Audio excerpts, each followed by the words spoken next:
Have a look at this.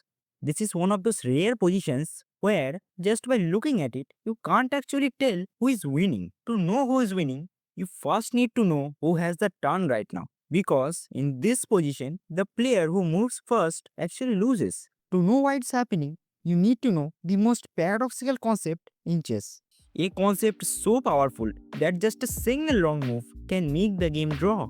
And if you have ever reached a king and pawn endgame, this concept is often the difference between winning and drawing. If you want to promote this pawn without any meme, you must play king to g3 to force black into a position called opposition. Opposition is a standoff in which two kings face each other on the same line, separated by an odd number of squares, usually by 1. The player who is not to move holds the opposition, turning their king into an uncrossable wall. This forces the opposing side to step aside and concede key ground, allowing your king to outflank. In this case, white holds the opposition. Also, if I move the king 2 squares below, white would still be holding opposition with the turn changing to distant opposition. Although that simply transfers to normal opposition, but it's good to know if you want to impress someone or I don't know. But for now, let's get back to the actual position. Black must step aside and wherever black moves, white simply outflanks. Again, if black sees the pawn, gain opposition. This position is so concrete, if you move the pawn 2 squares instead of the king, you have just blundered a winning game into a draw cause of a very subtle defensive measure. You will discover that in the very next moment, but to never blunder such positions into a draw, you must continue to take opposition until your king reaches 6th rank. When it will get there, push the pawn up to 5th rank. Then, do the opposition for the last time to clear out the path for promotion. But wait, did you really think chess is that easy? I wish it was, but your opposing side can try to confuse you in the process. Let's say, here black plays king to f6, and when you try to outflank it, black still waits with f7.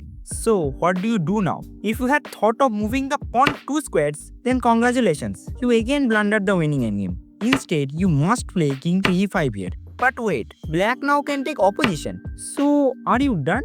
Well, in these exact positions, when you get in opposition, this one move comes in handy. This is exactly what you must recognize in these endgames. And just by knowing these two patterns, no one in the world can stop you from promoting.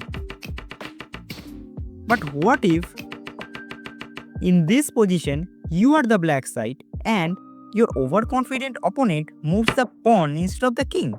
How should you actually defend it then?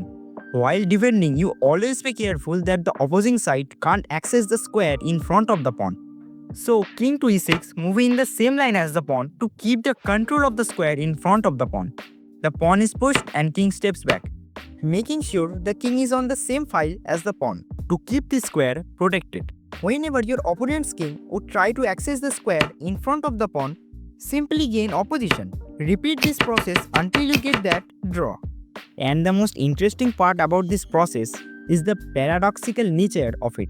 I mean seriously, look at this position.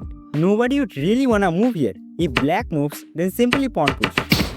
And if white moves, then black can control the promotion square. Isn't it just fascinating? This paradoxical nature of this chess concept is exactly what I talked about at the start of the video. Here, whoever turn it is must step away from defending their only pawn. And once that pawn is lost, the game will be decided who knows endgame better. As you have got more than enough clear idea about opposition, can you tell me, out of these 3 positions, which position is winning for white side and which is a draw? It is white to play in every position. If you want the answer, you can simply go to the Leech's study in the description of the video.